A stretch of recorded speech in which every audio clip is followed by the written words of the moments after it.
Okay, hello everyone. Today I'm here with Dr. Jean Marc, and we're going to talk about genetics, autoimmune conditions, and Hashimoto's. And the reason why I decided to invite Dr. Jean Marc was I was impressed by all the knowledge he had around the MTHFR gene. And I know that many of you have talked about this gene, many of you have had issues around the specific gene. So he's going to go into that detail today. And he's an ND from Los Angeles, and he's also French. So you can ask him any questions. He's practiced for 15 years in this, and he's very specialized when it comes to genetics. So Dr. Jean Marc, welcome. And I want to know what got you into this? Why genetics? Okay, thank you for having me first. So yes, why did I come into genetics? Is because after years and years of practice and training as a medical doctor, I just realized that conventional medicine was not providing all the answers I was looking for and all the answers my patients were looking for. So I decided to search, to look for more answers. And this is the reason why I decided to first move to England and to become a practitioner in the UK. And then I realized that was the same system, conventional medicine with limited ways to help patients. And then I moved to the US, and then I learned about naturopathic medicine that helps having a holistic approach to health, not thinking about a single system. So let's say you have a thyroid problem, you go and see your primary care physician, and then your primary care physician refers you to your endocrinologist. But endocrinologists, they are just specialized in one thing, which is hormones, so diabetes, thyroid, adrenal, and that's it. And you don't take into account all that you have to consider when helping patients with this thyroid condition. So I wanted to learn more about how can I help my patient in a holistic way, taking into account lifestyle, diet, medication, and how everything interacts all together. And then I came across genetics, and I was intrigued by what I was learning about our genes and how genes can be improved, how we can have strengths and weaknesses. So I learned about that. I did a lot of research. I read a lot of articles. I did a lot of training. So now I'm feeling very confident in helping my patient understand and overcome any genetic weaknesses and strengths they may have. And we formulate a very specific plan based on the genes we find through testing. And it's more, you have to understand that genes are not disease. They are just susceptibilities, meaning when you're born with a set of genes that you inherit from parents. Your mother gives you half, your father gives you the other half. And then you have this set up deck of cards, which are your genes. But you can manipulate those genes with simple changes in lifestyle, diet, so the genes will never be turned on and will never have a direct impact on your health. And this is what I'm helping my patient with. Understand what are their gene strengths and weaknesses, and we focus either on sometimes strengths and sometimes on weaknesses to improve their health. Wow. So, and you mostly, like, you have a lot of thyroid and adrenal patients, and like when they find out, they have specific genes, and maybe you can go into exactly which genes that these women should watch out for, and where they can even get started once they find out. Yeah, so there are some very specific genes for the immune system. When we're talking about Hashimoto's thyroid disease, so it's an autoimmune disease. So we want to look at some specific genes that regulate your immune system. And if those genes are affected, so then you become more susceptible to autoimmune disease.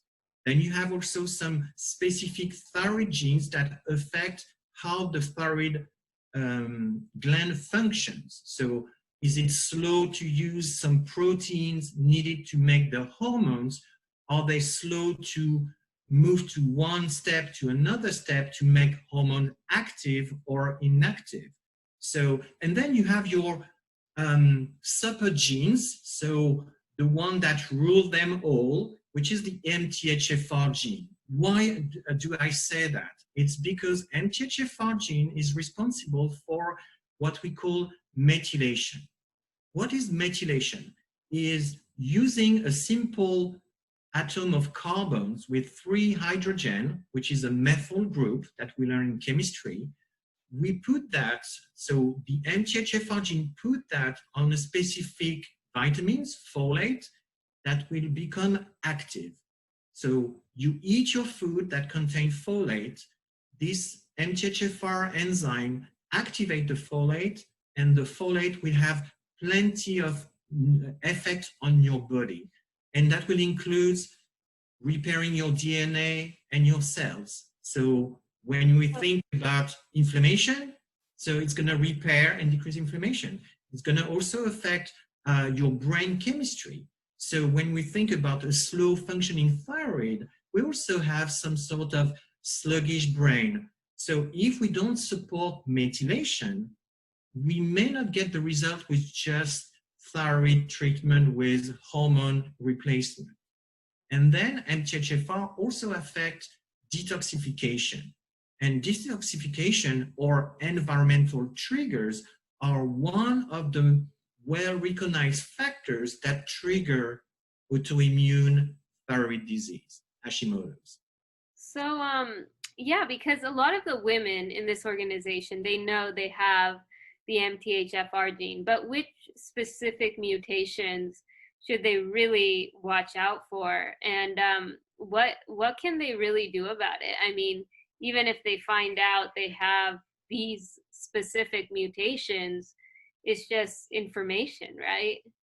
Yes, so everything starts with understanding your lifestyle, your nutritional status, so what you eat on a daily basis, and do you have enough of the nutrients that are needed for proper function of the thyroid gland to produce thyroid hormones? Do we have in our lifestyle and diet potential triggers that will increase inflammation in the body and then lead to overwhelming the immune system, so it will lead to autoimmune activation of our defense? So autoimmune disease are an overwhelming effect that goes beyond our capacities to maintain our immune system. So the immune system will start to recognize food or hormones as not being from our own body, and we start to attack those hormones or those vitamins and destroy them. This can happen in the thyroid gland, but it can also happen anywhere in the body. And where we are also very susceptible when we have Hashimoto's is also the gut. The gut is the first interface where food comes in contact with our body. If our gut is not healthy or is inflamed because we feed our body with food that can trigger inflammation, because we don't know, but we might be susceptible or sensitive to gluten or dairy, so we're going to create inflammation. And over time, this inflammation will start to activate our immune system to the point that sometimes our immune system do not recognize well what is foreign, not from our body, to our own cells and start to attack our own cells. And this is the process of any autoimmune disease. So, you know, like a lot of the women, they, with this MTHFR gene, what are the specific mutations that cause these issues? So for MTHFR mutation, so you have two main MTHFR variants. One is called 677, and the other one, the second most important, is 1298. So the numbers are just location on the chromosome 1 where you have this gene. So the most important maybe is the 677 because it is known to have positive correlation with autoimmune disease, chronic disease, cardiovascular disease, and also cognitive decline. So the second one is more a regulation of cells and cell repair. Maybe also it affects brain chemistry to some extent, but it's probably not as severe. So we need to test for that. It can be done with a simple blood draw at your primary care physician office. It can be done also with a cheek swab where you collect saliva, or you spit in a tube. So you have some consumer-to-consumer companies that will offer this type of test. So you will know if you're a carrier of those genetic variants. So, you know, and like women, a lot of them have weight loss issues, you know, and a lot of them blame it on these genes that they have because it makes them harder to lose the weight with Hashimoto's. Is that just a myth, or how true is that? Well, so I would say that for Hashimoto's and autoimmune disease in general, the genes that are directly linked to weight gain or weight loss or difficulty to lose weight are not the genes involved in Hashimoto's or other autoimmune disease. The genes that are involved into weight gain in those autoimmune conditions are more related to my body's ability to detoxify, to remove toxins, whether it is infection, chemicals. So we're thinking about, for thyroid in particular, a few things that are not well tolerated for the thyroid, and those chemicals or metals are chlorine, bromide, and fluoride. So we need to have proper detoxification to have a clean body. And so then when the body is clean, the weight loss is easy because your body can function optimally at 100% instead of maybe 30, 40, 50% because of the toxicity. So treating any autoimmune disease and Hashimoto's in general, it's all about cleaning up the inside, removing toxins with proper diet, proper supplementation to focus. And MTHFR is also involved in that detoxification. So we may want to achieve weight loss, first focus on how can we detoxify the body, removing chemicals and support detoxification. So when we talk about diet, so it's going to be to have a clean diet, anti-inflammatory diet, limiting conventional produce, so consuming mostly organic produce because chemicals and pesticide. So you have to deal with that. So your body is using resources, nutrients to detoxify. One of them that patients with thyroid issues most likely know is selenium. So selenium is an important mineral for thyroid because it converts T4 into T3, T4 being inactive and T3 is the active thyroid hormones. So, but selenium is also needed to detoxify.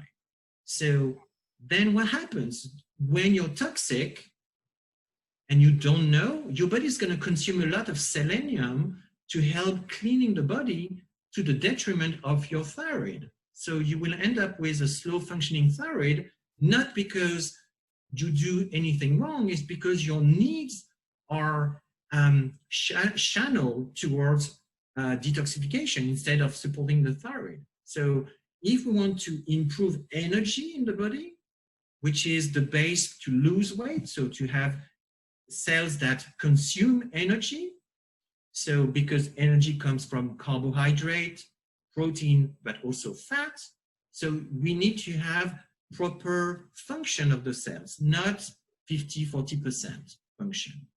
Right. And like when you talk about detoxification, I mean, for me, I use like my way to detoxify has always been two things: Epsom salt baths and Mm-hmm.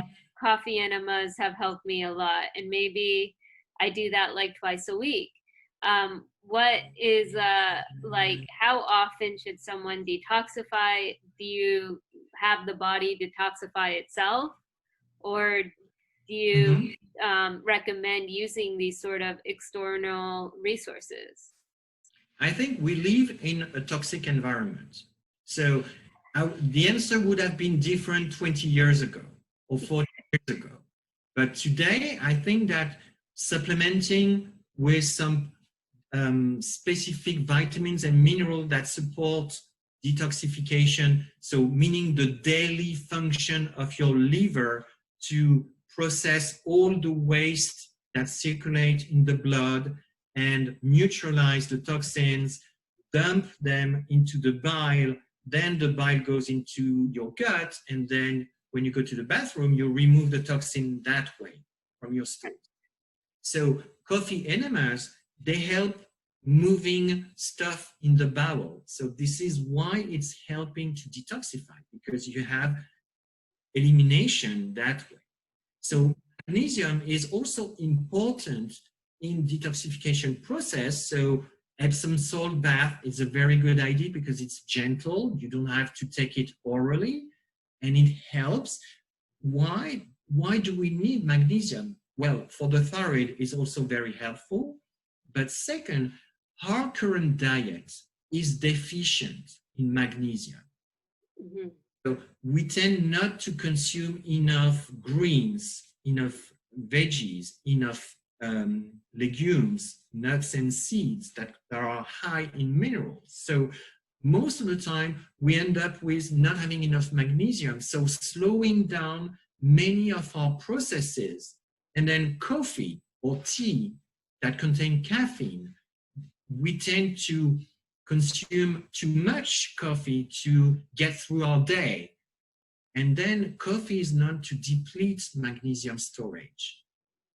So in today's world, so we need to do something daily. And if we want to do things also optimally, maybe considering a cleanse, maybe springtime, after the winter time, maybe twice a year could be a good thing to consider. So what's a cleanse is eating well, exercising, give our body a rest against all the environmental toxins we are exposed to, and replenish the body with the right nutrients. So when you want to detox, you want to make sure you have all the nutrients in, because without nutrients, vitamins, and minerals, you cannot detox, and you end up with maybe having a risk of becoming more toxic.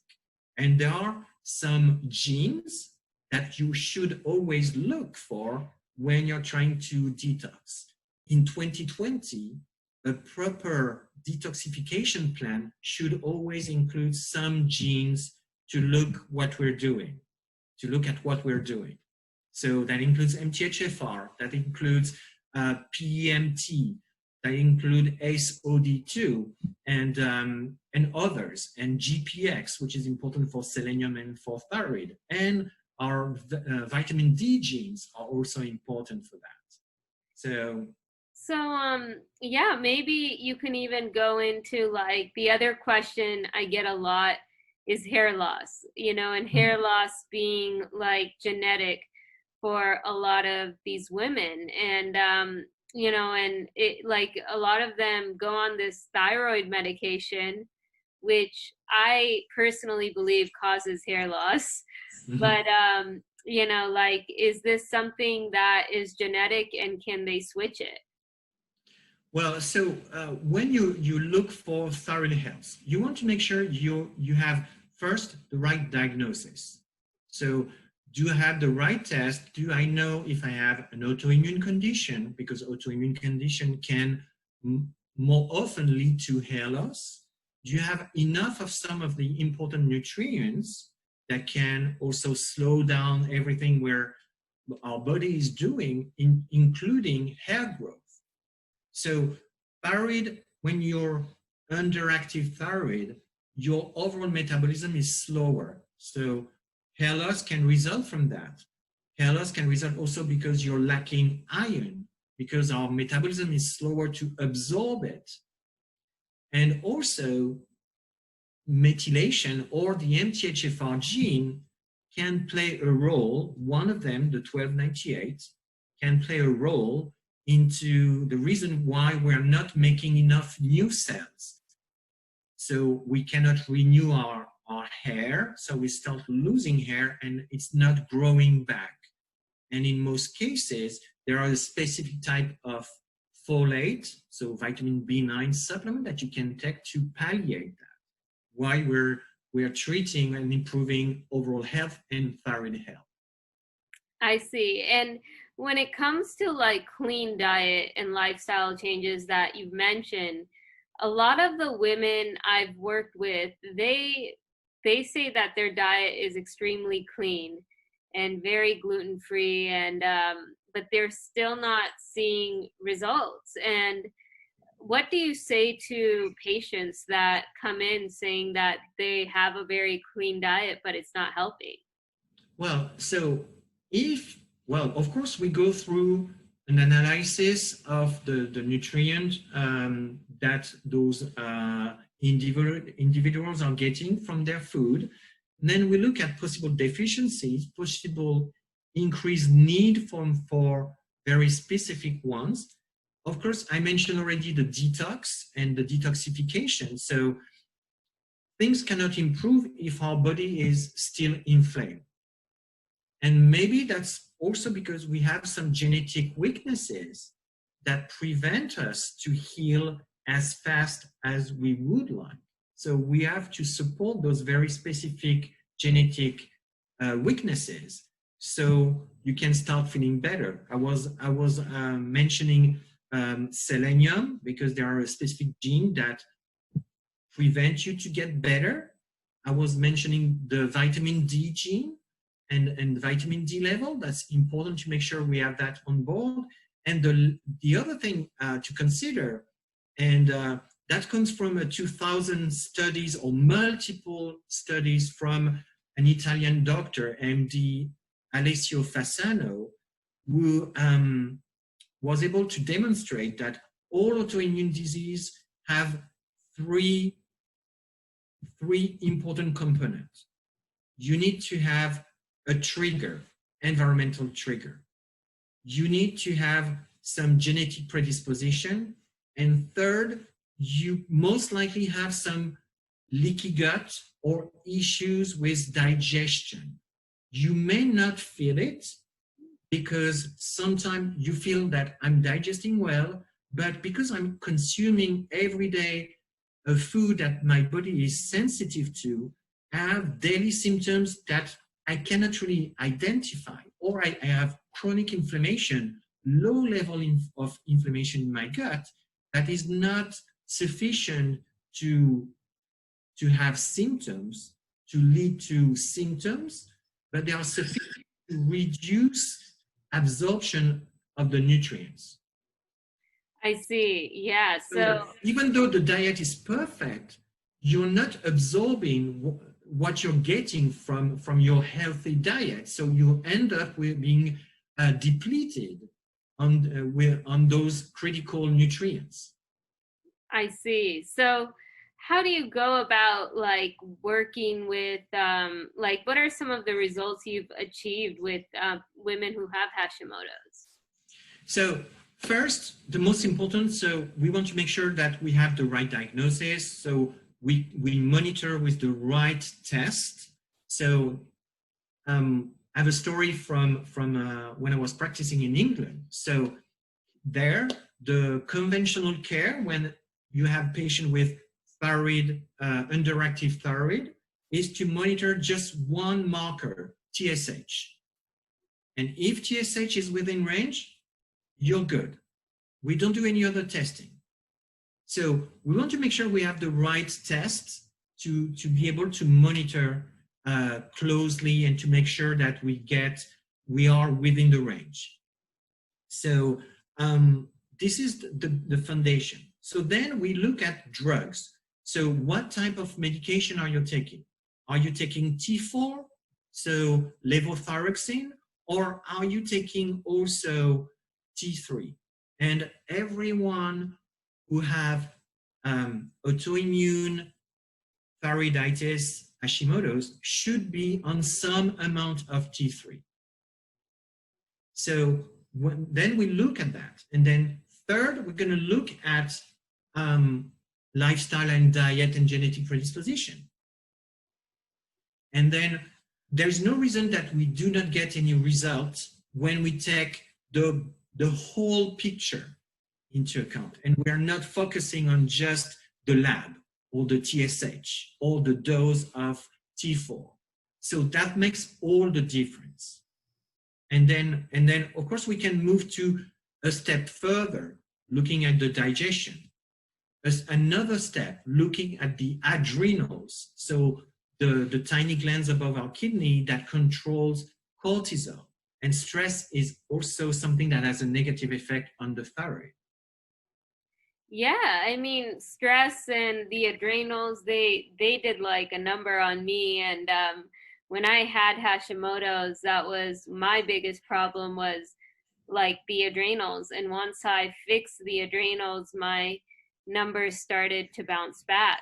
And I saw that, but I still had the antibodies in my thyroid, which I had like no idea how to get rid of. But I got rid of them naturally without any medication. And Yes. and a lot of the women, you know, in this group, they're on diets like the keto diet. But I feel like the keto diet doesn't really, it's not T3 friendly. Do you agree? Yeah, I think that it's better to consider what we call an anti-inflammatory diet. Anti-inflammatory diet, you remove the grains, you remove the soy, you remove nightshades. So why? Because they are pro-inflammatory.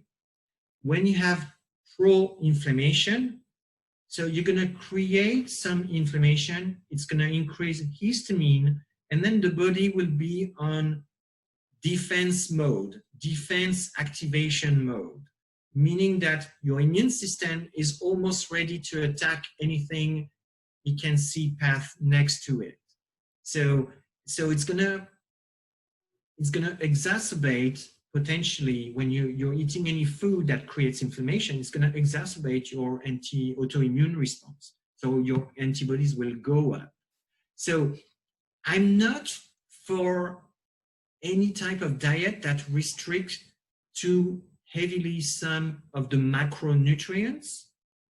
I like the idea of having a well-balanced diet from whole foods, meaning you have to cook yourself, you have to buy fresh ingredients, most likely organic if you can. If you can't, there are some rounded website that will tell you which food is okay to eat conventionally grown and which one are better consumed organic.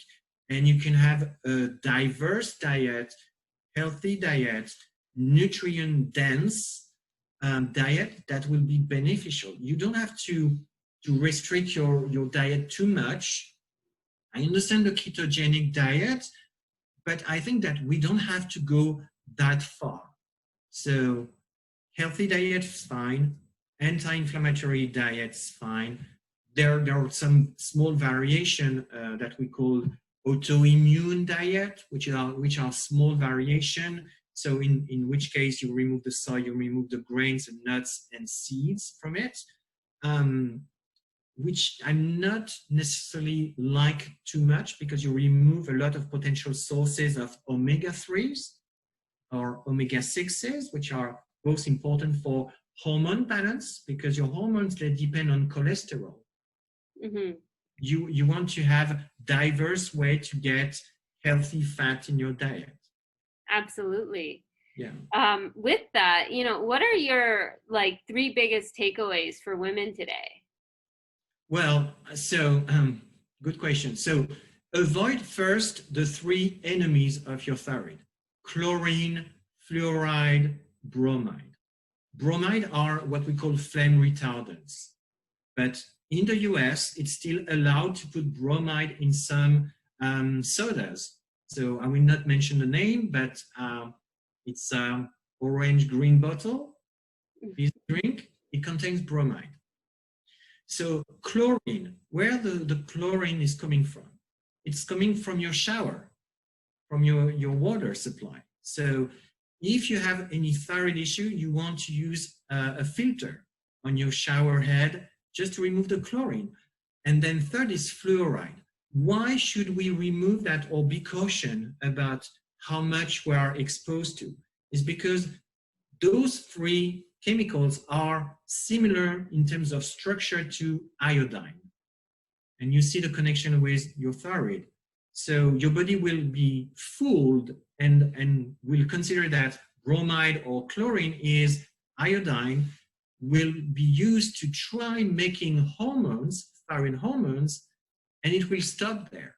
So that's the main thing. And my 2 other recommendations for women with thyroid issues is, well, focus on lifestyle, diet, managing stress. It's true for, unfortunately, it's true for all my patients. So let's have the foundations of health established first.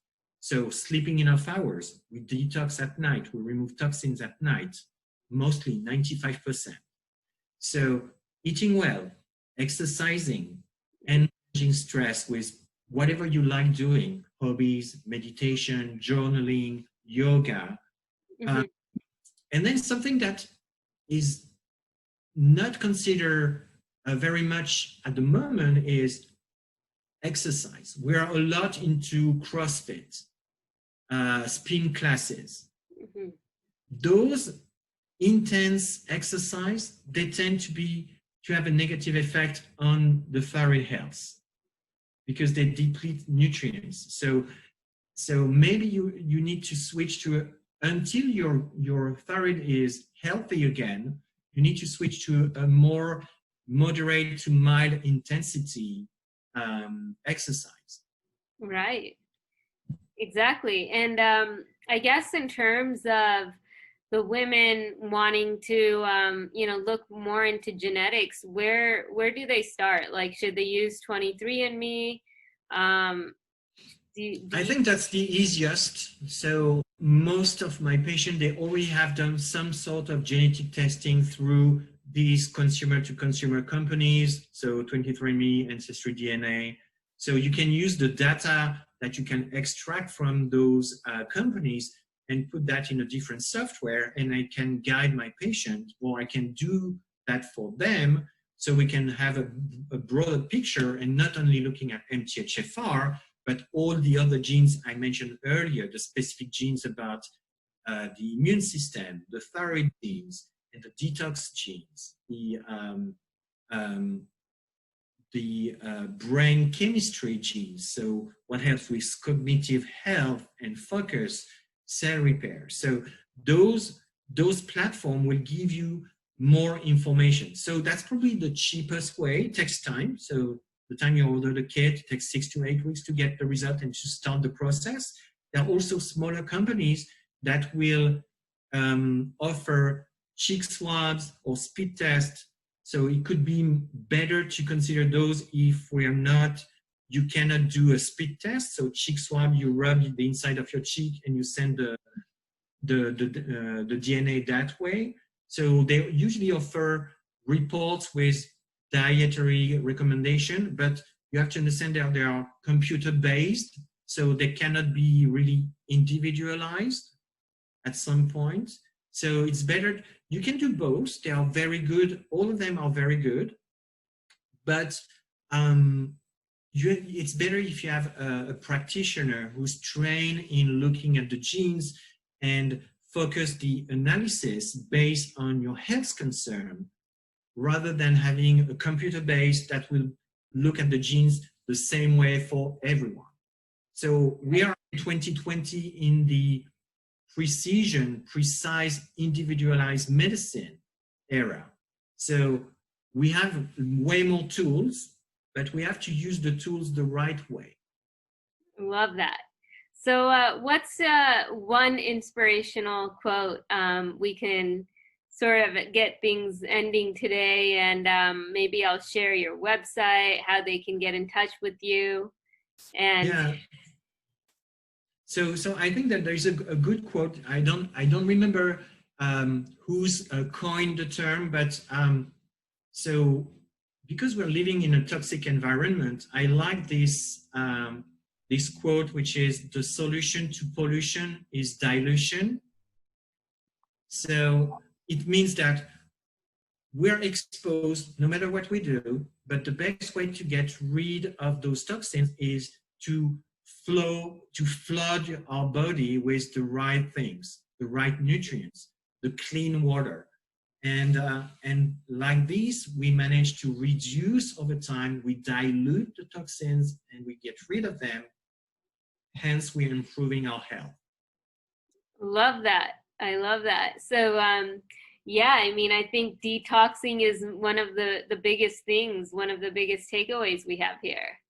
Yeah, and you have to do it the right way. So, and that's why I told you earlier that in 2020, you have to take into account your genetic predisposition or susceptibilities. Can you detox well? Do you have a bit of a hard time detoxifying my body? So, and then you adjust the plan and it will work. There's no reason for the body not to achieve any detoxification, no matter what set of genes you're born with. That's incredible. Well, thank you so much for coming on today and sharing this insightful information. I will share how the ladies can get in touch with you, and hopefully we can have you back again. Yeah, that's my pleasure. So it was great being with you live today. And yes, I'm looking forward to having another conversation with you at a later date. Great. Well, thank you, Dr. Jean. Okay, have a great afternoon.